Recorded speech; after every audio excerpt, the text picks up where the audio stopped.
Hey y'all, just wanted to give you a little quick update before this video started. I am in Florida. I'll be home in 3 days, I believe. But I just wanted to give a little update on the injector status of the red car. So I sent the injectors off to Streetcar Injection, and he had them out of the box and in the machine within a couple hours of him receiving them, and they all tested perfect. So I guess the 6-week engine explosion will remain a mystery for as long as it goes, because I have absolutely zero reason why that happened, and I couldn't find anything wrong with the motor. So I don't know if it was something I did. I did have some flex fuel stuff in the tune, but I unchecked it all. I don't know if it was moisture from the cold. I don't know if it was just a parts failure and everything was on its last life, but that is what happened. I will be home in a couple days and get back on the grind of getting the cars ready to go. Should have the motor here pretty quick, and yeah, so I hope you guys enjoy this video. Just a little short, quick one I put up, just of me doing some random nonsense, getting some stuff ready, but that's about it. So hope you enjoy this video. All right, guys, so I am at my old work, and I'm going to drill the bolt out of that crankshaft, if I can. We'll give it a shot and see what happens. But right now I'm at Milhoff Machine and Welding. They're out of Burnsville, Minnesota. If you need any big, heavy machinery done, this is the place to go. All manual mills, manual lathes. It's pretty good stuff. I used to work here when I was in college, and it was great. I loved every second of it. And now I am on a 4-jaw chuck in a big old manual lathe for the first time in a hot minute. But you can see here, got my dial indicator, got this baby spinning real nice and true, got the old steady rest out on the end, and way inside of there is a broken bolt. So hopefully I can make this shit happen. It's gonna be kind of a bugger, but we'll give it a shot, I guess. If I can save this crank, that would be absolutely badass. So I'm gonna set a GoPro up, try to do a little time lapse here, and we'll get to work.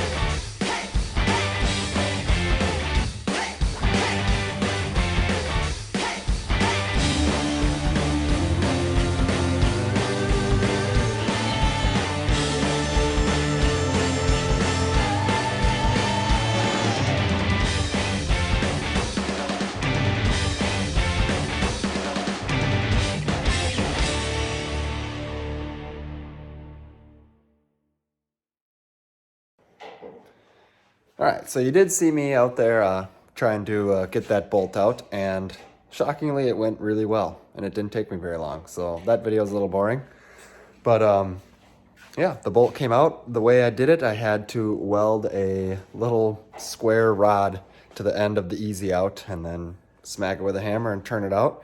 And there was about that much bolt in there. We can't really see my thumb, about that much bolt from where my thumb is. And so super easy to get out, ended up going pretty well. Then I had to do the same to a tap, weld like a 4-inch rod to it, and then everything went good. She came right out. So I got that crankshaft sitting in the ground right here. This has been in my garage for 3 years now, and all with that broken bolt. But you can see in here, she threads in nice. I kind of thought that maybe this little bit of loose was going to be an issue, but I have this other crank sitting right here for my backup motor, and if you thread it in there, same thing. So everything is all good in the hood there. That went super well. The only reason I think that the bolt broke was because I actually tried to hit the torque spec, and it's just a lot of pressure on there, and as you see, there's not a whole lot of thread engagement. So I just run them in with an impact now, and it always seems to be okay. Check them every now and again, no big deal. So yeah, that's how I did that. Ended up just blasting a hole through it. Thank God for Milhoff Machine and Welding letting me show up there and use their lathe, and thank God for lathes and stuff like that. So then I had one other project that I decided to do. I am switching from my old, I'll show it to you here, the Holley Sniper EFI throttle body. I had this on the car. It came with my intake manifold. Nothing wrong with it, but I did win the Motion Raceworks Icon from Cletus, so that was definitely pretty cool. So I have a lot of money to spend on other parts for the car, so I really didn't feel like spending like $200 to get their attachment for it. But they did send me with a coupler attachment. And when I got that throttle body, the one that I was running, I had to buy the Vibrant Vangeon clamp because that's what was already welded on it. Let me get this thing off of here.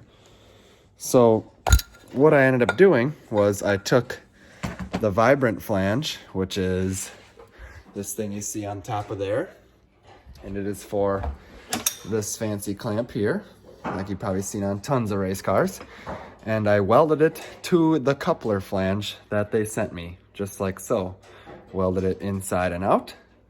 And then I was just sitting around thinking, I was like, you know, it would look super badass if I turned the weld on the outside off. So that is what I did. You can see there now, there is no weld on this thing.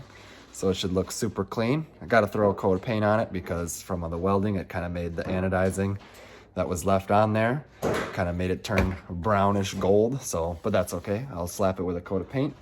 Then it will match the Icon throttle body and it should look pretty awesome. So super pumped about that. I can't wait to run it. And then I'm gonna run their throttle bracket attachments. I don't have to have that ugly plate on there.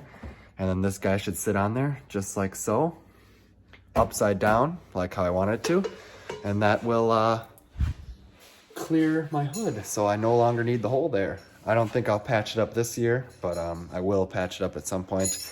This hood took a huge beating from being on the open trailer and the cold weather and everything. It just got all cracked up on the front here, so super annoying, but I will get it fixed at some point because the hood just needs a little bit of love. It's pretty old, but other than that, that's about it.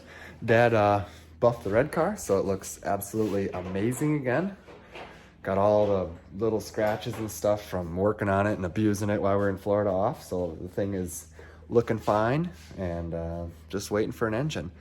Ken from the engine shop did call me today, and the pistons that I got out of the motor, out of the other motor, were not in the greatest of shape. So, but luckily, Joe from town's gonna give me his pistons out of his motor, so that'll be pretty awesome. He's putting some forged ones in it, so I'll have a fresh set to throw in that one, get them all cleaned up, and everything should be good to go. So that's kind of your little red car update. I know it isn't much of a video, and I know I didn't really do a whole lot, but just trying to keep everyone in the loop. And I will be in Florida for a little bit, so I will be slow on videos for now. But I'm gonna go wrench on the gray car for a little bit right now, and you'll probably see that video in a few days while I'll be in Florida. So thanks for everyone for watching. Don't forget to comment, like, subscribe. That helps me out tremendously. So thank y'all. We will see you next time.